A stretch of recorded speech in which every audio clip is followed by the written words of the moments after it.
What's the hottest model in open source video generation right now? Of course, it's MiniMax H3. As everyone knows, this is a fully multimodal model that generates video and audio at the same time. But today, we're going much deeper with some more original and challenging tests. Let's start with the hardest one.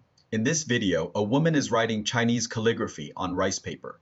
Pay attention to the ink. It appears almost exactly as the brush tip moves across the paper, and the sequence of the 3 brush strokes also works correctly. Now let's look at 3 more interesting videos. In the first scene, a woman wipes her palm across a fogged-up window, and only the areas she physically touches gradually become clear. In the second scene, we designed a mechanical box that has to complete 4 actions in sequence. Each material also produces a different sound. The third scene is something we see all the time. Milk being poured into coffee. Pay attention to the entire process, including the changing liquid and the way the coffee, milk, and ice behave inside the glass. The result is excellent. The model also supports reference-based generation. We can provide 4 images containing a character, an outfit, a handbag, and an environment. MiniMax H3 then combines these 4 sources into one continuous video. In my opinion, H3 is one of the models that's genuinely worth paying attention to right now. But to use it well, there are quite a few techniques you need to understand. We'll divide this tutorial into 3 sections: text to video, image to video, and reference to video. As we just mentioned, MiniMax H3 is an omnimodal audio and video generation system. It can understand text, images, video, and audio. ComfyUI already supports the model, but keep in mind that this isn't exactly the same model provided through MiniMax's official platform. You can think of the current ComfyUI release as the base version, which mainly generates videos at 768p. At the moment, there are 2 H3 base models available. The first is called FL2VA, and it's mainly used for image to video. The second is called Ref2VA, and it handles reference-based generation. What you're seeing here is the collection of models officially provided by ComfyUI. The repository includes several formats, such as BF16, FP8, and INT8. For the workflows in this video, we're using the pruned INT8 model. This is a pruned model. As we all know, the main ways to reduce the size of a large model are pruning, distillation, and quantization. Besides the main model, we also need MiniMax's dedicated text encoder. Here, we're using QW3VL-32B, along with a special VAE setup. Notice that there are 2 VAEs, one handles audio and the other handles video. For easier testing, I've also built the workflows on Running Hub. In the ComfyUI space, Running Hub is a great online working platform because whenever a new model or extension comes out, the platform usually adds support for it very quickly. Running Hub also provides an online community for ComfyUI creators, where you can find plenty of creative inspiration and example workflows. MiniMax H3 has some special requirements for frame rate and frame count. First, the frame rate must be 24 frames per second. The total frame count must also satisfy the formula 17K plus 5. When you inspect the workflow later, you'll see that after we specify the duration in seconds, a special formula calculates the total frame count. That formula is there because the final number of frames must satisfy the 17K plus 5 requirement. Now look at the sampling settings. The sampler we're using is called Reset Multi-Step, and the number of sampling steps is set to 20. All 3 workflows basically follow this setup, although there are slight differences between their structures. Let's begin with the text-to-video workflow. The main model is FL2VA, and one of the most important nodes is called MiniMax H3 Image to Video. Image to Video also uses this same node. For text to video, we simply leave first frame and last frame disconnected. The prompt format is important. I recommend dividing the prompt into 5 sections. First, describe the visual style. Second, use a timeline to define the corresponding actions. Third, describe the camera. Fourth, describe the sound. Fifth, specify the constraints. The timeline is the most important section. You need to state clearly when each action begins and when it ends. Some of you may be wondering whether the prompt really makes that much difference. So let's test it. We'll start with a normal prompt. The scene features a cultural artifact conservator repairing a damaged black lacquer folding fan. The basic prompt only describes the character, the environment, and 3 key actions. In the result, the character, workshop, and folding fan all appear, but the relationships between the actions are fairly loose. Now, let's try a structured prompt. Focus on the timeline section for this 5-second video. We divide the action into 3 segments, 0 to 2 seconds, 2 to 3.5 seconds, and 3.5 to 5 seconds. Each segment contains a detailed action description. Take a look at the overall result. With this version of the prompt, the action sequence, camera relationships, points of focus, and narrative are all much clearer. Next, let's test sound. The scene contains a woman operating a mechanical device. She first rotates its bronze outer ring, then presses a white jade button, pulls out a silver tray, and unfolds 6 metal lotus petals. These 4 actions correspond to 4 different sounds: metal friction, a jade click, the sound of a sliding rail, and a metallic spring sound. Let's look at the result.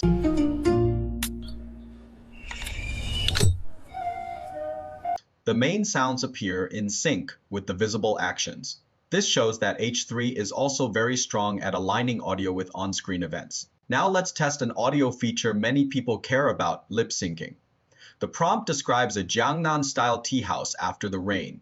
After pouring the tea, the character looks into the camera and says, "The rain has stopped. The mountains will feel closer." In the prompt, we use a special dialogue tag and specify Chinese to tell the model that the spoken line should be in Chinese. Let's look at the generated result. 雨停了，山色会更近。 The Chinese pronunciation and lip movements basically work, and the sounds of pouring tea, falling rain, and spoken dialogue don't overlap or drown each other out. Next, let's look at multi-shot storytelling. For this test, we designed a particularly interesting story. In the structured prompt, we use shot 1, shot 2, and shot 3 to define separate shots. The first shot shows a jade seal sliding off a table. In the second shot, a female diplomat runs through a beaded curtain to chase it. In the third shot, she catches the jade seal in the connecting section between 2 train cars. Let's look at the final result. As you can see, H3 isn't limited to single-take videos. It can also create compressed narratives, or what we might call multi-shot storytelling. The second major section is image-to-video. The image-to-video workflow isn't very different from the text-to-video workflow. We still use FL2VA as the main model. The main difference is that we connect an image to first frame, last frame, or both. After uploading the image, I recommend resizing it to an appropriate resolution. Since this is image to video, I've extracted the image dimensions and connected them directly to the workflow's width and height. The sampling settings remain unchanged. Once again, prompt writing is the most important part. The image to video prompt follows almost the same structure as the text to video prompt. The main thing to watch is consistency. Make sure the character described in your prompt matches the character in the reference image as closely as possible. Now let's run some more interesting tests. In the first reference image, a woman is standing in front of a fogged-up window. The prompt asks her to touch the glass with her palm, then wipe upward and to the right in a curved motion. Only the areas her hand actually passes over should become clear. This is a familiar kind of scene, so let's look at the generated result. The positions of the character, window frame, and bridge remain relatively stable. The clear area also expands as the hand moves. Direction is important here too. The hand correctly moves toward the upper right. This example shows that H3 has a good understanding of common materials and localized physical changes. The second test is, in my opinion, the hardest one in the entire video. Here we use both a first frame and a last frame. The first frame is a medium shot from an oblique side angle with a blank sheet of rice paper. The last frame is a high-angle close-up that's almost overhead, and the Chinese character for mountain has already been written on the paper. The prompt divides the character's brushstrokes into 3 steps. At the same time, it asks the camera to complete a series of framing and position changes. Let's look at the result. The 3 brush movements happen in the correct order. The ink strokes grow along with the brush tip, and the camera completes clear changes in both shot size and position. But pay attention to what this result actually proves. It doesn't prove that MiniMax H3 can correctly write every Chinese character. It only shows that the model can produce a good result when action order, inked behavior, and complex camera movement all need to work at the same time. The third test also includes a camera change from a medium shot to a close-up, but that isn't the main challenge. The key is that we're once again providing both a first frame and a last frame. Between those frames, the model needs to pour milk into a glass of coffee, raise the liquid level, blend the colors, and change the camera position. The prompt explicitly establishes a conservation relationship. The milk can only enter the glass through the spout. As the amount of liquid in the pitcher decreases, the level inside the glass should gradually rise. The coffee should also develop light brown, cloud-like patterns as the milk mixes in. Let's look at the final result. The milk mixing, glass refraction, and state of the ice cubes all look quite natural. There is a shot transition in the middle, but the overall performance and video quality are still very high. Now we come to the third section, reference-based generation. This workflow is a little different. First, we switch the main model to Ref2VA. We also replace the conditioning node with MiniMax H3 reference to video. This node accepts multiple images, as well as audio and video inputs. The sampling section is basically the same as the text-to-video and image-to-video workflows. There's one special option here called Remeg size. It has two values, match and max. We can roughly understand their behavior from their names. When necessary, match reduces the reference image to approximately the same pixel area as the target video. This uses fewer reference tokens and runs faster. Max tries to preserve as much of the original reference detail as possible, so generation takes longer. Let's test them first. I'll select match and provide a reference image of a woman. In the prompt, we ask her to adjust a white tulip in a modern living room. The camera moves from behind her toward the front, so the sequence includes a turning motion. We'll observe whether the model preserves her hair color, glasses, necklace, and clothing. Let's start with the match result. Her hair and glasses are preserved without any major problems, but the character identity isn't especially strong. Now let's switch to max while keeping everything else unchanged. The only setting I'm changing is Remeg size, from match to max. In the generated video, the difference is obvious. The character consistency is much stronger, and details such as the necklace also match the supplied reference image more closely. For the second test, we'll use a character sheet of the same person. The prompt needs to explain that these aren't four different people. They're multiple views of the same person. Using the same main prompt, we get this result. After the character turns to the side, her hair color, eyes, clothing, and necklace remain more stable.